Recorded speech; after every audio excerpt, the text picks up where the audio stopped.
Audiobook Academy Biography presents Nelson Mandela. After serving time in prison for his anti-apartheid activism, Nelson Mandela was elected as South Africa's first black president. In 1993, he was awarded the Nobel Prize for Peace. Mandela served as South Africa's first black president from 1994 to 1999 as a social rights activist, politician, and philanthropist. Mandela joined the African National Congress in 1942 after becoming active in the anti-apartheid campaign in his 20s. Anti-racism protests against the South African government and its policies took place for 20 years. He was imprisoned for 27 years for political crimes beginning in 1962. The Nobel Peace Prize was presented jointly to Nelson Mandela and South African President F.W. de Klerk in 1993 for their efforts to demolish the country's apartheid system. Activists around the world will look to Mandela as a source of inspiration for decades to come. Early years. Mavezo, South Africa's Transkei, was the place where Nelson Mandela was born on July 18, 1918. Ra'alala Mandela was his given name as a child. To remove the limb of a tree is the exact meaning of the Xhosa word Ra'alala. However, the word is more usually translated as troublemaker. A conflict with the colonial magistrate resulted in the loss of both his title and wealth, which Mandela's father, who was set to become a chief, had held for several years. As a baby at the time, Mandela's mother had to relocate the family from Mavezo to Kunu, a smaller community to the north.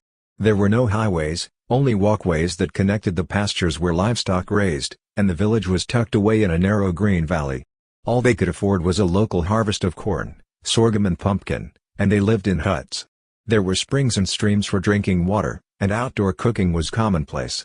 When he was a youngster, Mandela would play with toys he constructed from tree branches and clay and act out scenes from the masculine rite of passage. Education. Mandela was baptized in the Methodist Church on the advice of a family friend. As a result, he became the first member of his family to go to college or university. Nelson Mandela's teacher informed him that his new first name would be Nelson, as was customary at the time and presumably due to the British educational system's bias in South Africa. Mandela's father died of lung sickness when he was 12 years old, drastically altering the course of his life. As a thank you to Mandela's father, Chief Jongintaba Dalindyebo, the acting regent of the Thembu people, Jongintaba adopted him as his son. With the worry that he might never see his native Kunu again, Mandela fled the carefree life he had known in the hamlet. Thembuland's provincial capital, Mqhekeweni, is where the chief's royal residence is located. Though he hadn't forgotten about his home hamlet of Kunu, he immediately became comfortable in Mqhekeweni's more affluent surroundings. Justice, the regent's son and oldest child, and Nomafu, the regent's daughter, were granted the same rank and obligations as Mandela. One-room schoolhouse close to the palace served as Mandela's classroom, where he studied English, Xhosa, his native language, history and geography. Elder chiefs who visited the Great Palace on formal business during this time piqued Mandela's interest in African history. Before the arrival of the white people, the African people had lived in relative peace. Elders of South Africa claim that before the arrival of white men, the people of South Africa lived together as brothers. All of the land, air and water that were shared by black men and white people were taken away from them by white men. Awakening to the political scene. Traditionally, a young man's entry into manhood is symbolized by undergoing the African circumcision ceremony when he is 16 years old. Rather than a simple medical procedure, circumcision was an elaborate rite to mark the transition from boy to man. Men who are not circumcised in African culture are forbidden from participating in tribe ceremonies such as marriage and inheritance. Along with the other 25 young men present, Nelson Mandela was a part of the ritual. He was excited to experience the customs of his own land and was preparing to enter the manhood stage of his life. When Chief Malijkele, the ceremony's keynote speaker, spoke movingly about the young men and explained that they had been slaves in their own land, his mood changed.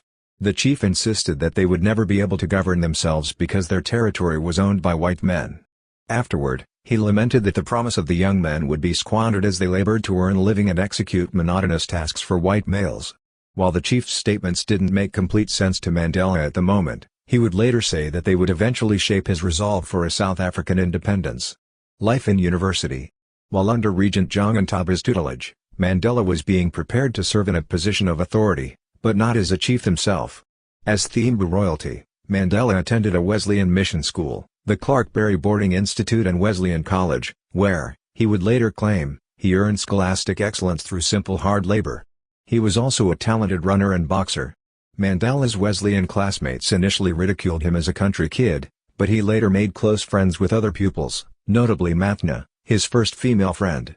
At the University of Fort Hare, South Africa's only residential college for black students, Mandela entered in 1939.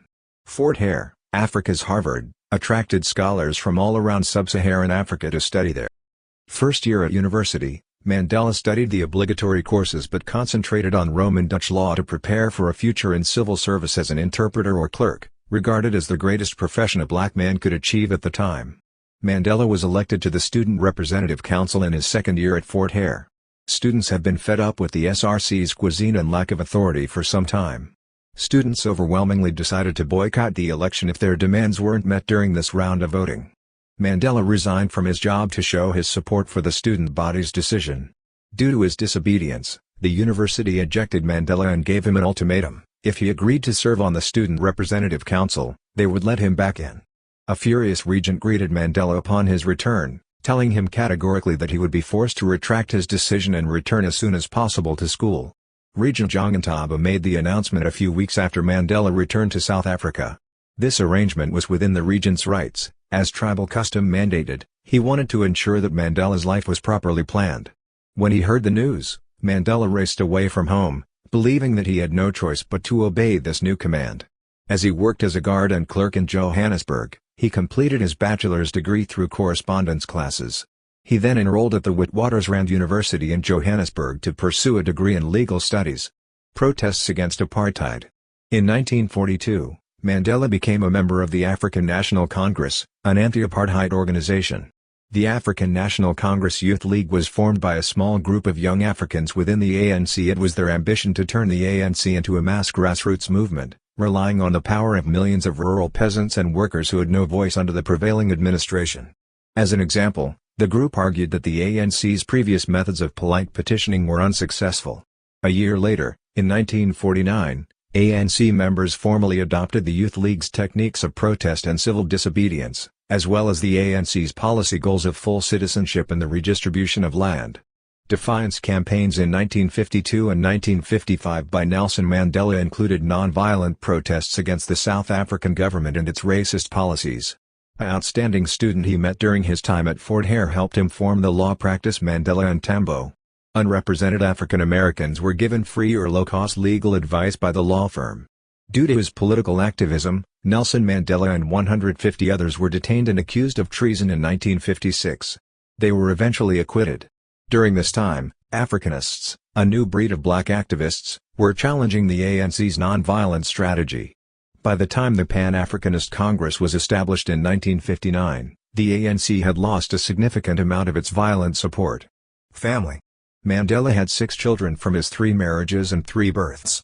In 1944, he married Evelyn Tokomase, his first wife. Madiba Thembekle, d. 1964, McGatho, d. 2005, Makaziwe, d. 1948 at 9 months old, and Maki were all born to the marriage. In 1957, the couple separated amicably. Winnie Madikizela was Mandela's wife at the time of their wedding in 1958. Zenani, Argentina's ambassador to South Africa, and Zinzizwa, South Africa's ambassador to Denmark, were born to the couple, who separated in 1996. Graça Machel, the first Mozambican education minister, married Mandela 2 years later in 1998. They were married until his death in 2013. Years spent in prison. Formerly committed to peaceful protest, Mandela came to believe that the only path to change was via military conflict. As part of the ANC's armed wing, Umkhonto we Sizwe, popularly known as MK, Mandela co-founded it in 1961 with the goal of waging a guerrilla fight against apartheid. During a 3-day strike in 1961, Mandela organized the National Workers' Strike. The following year, he was arrested for spearheading the strike and given a 5-year prison sentence. In 1963, Nelson Mandela was put on trial for the second time. In this case, for political crimes such as sabotage, he and 9 other ANC officials were given life sentences. Nelson Mandela was imprisoned for 27 years, from November 1962 to February 1990, when he was released. The 18 years he spent on Robben Island were the most of his 27-year sentence. Due to his race and political detention, the treatment he received for tuberculosis was subpar during this period. A correspondence program from the University of London allowed him the opportunity to complete his law degree while imprisoned. Gordon Winter, a South African intelligence agent, wrote in his memoirs from 1981 that the South African government planned to set up Mandela's escape so that he might be shot during his capture, but British intelligence thwarted the plan. As a symbol of black resistance, Mandela's continuing detention prompted a coordinated international campaign for his release. This outpouring of support from throughout the world demonstrated Mandela's influence and admiration in the political society at large. According to the South African government, this was done in 1982 in order to keep Mandela and other senior ANC members at Pollsmoor prison so that they could communicate with it. When President Botha offered Mandela's release in exchange for renunciation of armed action in 1985, the prisoner rejected the offer. F. W. de Klerk. However, as international and local pressure grew, the government participated in numerous negotiations with Mandela, but no agreement was reached. After Botha's stroke, Frederick Willem de Klerk took over as president and announced Mandela's release on February 11, 1990. Restrictions on political parties and executions were also loosened by de Klerk. He immediately called on international governments to keep up the pressure on the South African government for constitutional reform after his release from prison in 1990. While he pledged to fight for peace, he also said that the ANC's violent struggle would continue until the country's black majority was granted the opportunity to vote. He was both. With Oliver Tambo as national chair, Nelson Mandela was chosen as president of the African National Congress in 1991. The Nobel Prize for Peace. After the end of apartheid in South Africa in 1994, Nelson Mandela and F. W. de Klerk shared the Nobel Peace Prize. President de Klerk and Nelson Mandela worked together to bring forth the first multiracial elections after Mandela was released from prison. A majority of white South Africans were eager to share power, but many black South Africans sought a complete transfer of power. Conflicts like the death of ANC leader Chris Hani and the assassination of another ANC official were common throughout the talks. Despite the protests and violent resistance, Mandela had to maintain a delicate balance between political pressure and hard negotiations. Presidency. Negotiations between black and white South Africans were successful in large part because of the efforts of Mandela and President de Klerk. First ever democratic elections were held in South Africa on April 27, 1994.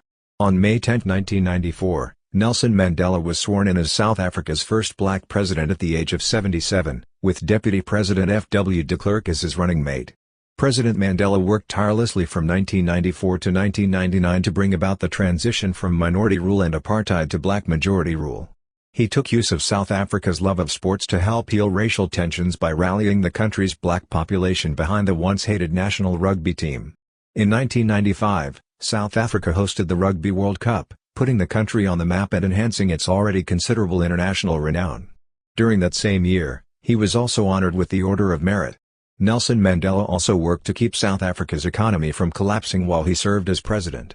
The South African government sponsored the provision of jobs, housing, and basic health care through his Reconstruction and Development Plan.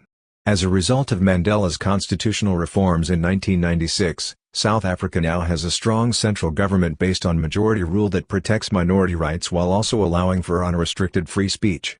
Career changes after retiring. Nelson Mandela had stepped down from public life by the time of the next general election, which took place in 1999. However, he continued to keep a full schedule, soliciting funds for his charity to build schools and hospitals in rural South Africa and mediating in Burundi's civil conflict. In 2001, Nelson Mandela was diagnosed with prostate cancer and had treatment. He announced his retirement from public life in June 2004 and returned to his hometown of Kunu at the age of 85. The Old Guard. Co-founding the Elders with wife Graça Machel, a group of world leaders whose goal is to engage both publicly and privately on some of the world's most pressing issues, was announced on July 18, 2007. Members of the group included Desmond Tutu, Ella Bott, Gro Harlem Brundtland, Jimmy Carter, Lee Zeoxing, Mary Robinson, Muhammad Yunus, and Ella Bott, among others. Some of the Elders' most notable actions have been to advocate for women's equality and peace in the Middle East and Africa. They have also called for the end of atrocities and backed humanitarian relief and democratic reform efforts around the world. In his later years, Mandela continued to advocate for peace and equality on both a national and global level, as well as for the battle against AIDS. Died of the disease. His son McGatho died in 2005. Friendship with Barack Obama. In 2010, during South Africa's World Cup final match, Nelson Mandela made his farewell public appearance before a large audience. For the majority of his later years, he kept a low profile, preferring to spend as much time as possible in his hometown of Kuunu, south of Johannesburg, where he grew up. When Michelle Obama visited South Africa in 2011, he met her husband's wife, President Barack Obama's First Lady. As a senator from Illinois, Barack Obama met Nelson Mandela on his 2005 tour to the United States as a junior senator. Death. Nelson Mandela passed away on December 5, 2013, at his Johannesburg, South Africa, residence, at age 95. In early 2012, Mandela was temporarily hospitalized in Johannesburg after contracting a stomach ailment while recovering from a lung infection he had suffered in January 2011. After a few days in custody, he was released and returned to Kuunu. Nelson Mandela's persistent lung infection necessitated further hospitalizations over the next few years, including in December 2012, March 2013 and June 2013. Michelle postponed a scheduled presentation in London to remain at her husband's side, while his daughter, Zenani Dlamini, traveled back from Argentina to South Africa to be with her father following his hospitalization in June 2013. He asked for prayers in response to the public's worry over Nelson Mandela's March 2013 health concerns, and Jacob Zuma was the first to respond. Zulu stated, "We call on all South Africans and people around the world to remember our beloved Madiba and his family in their thought." Zuma delivered a statement the day after Mandela's death, in which he spoke of Mandela's legacy. "Let us reaffirm his vision of a society in which none is exploited, oppressed or dispossessed by another," he said.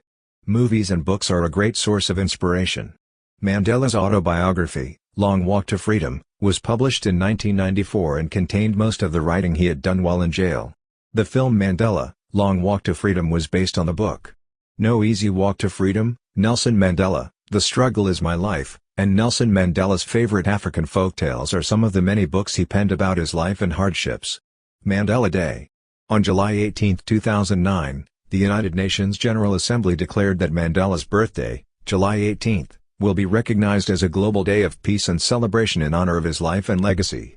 The yearly event, which is sponsored by the Nelson Mandela Foundation, is intended to inspire people all around the world to give back in the spirit of Mandela, who did so throughout his life. A remark on the Nelson Mandela Foundation's website publishes, "Mr. Mandela gave 67 years of his life fighting for the rights of humanity. All we are asking is that everyone gives 67 minutes of their time, whether it's supporting your chosen charity or serving your local community." Thank you for listening in Audiobook Academy. Don't forget to subscribe and smash that like button for more content like this. See you in next video.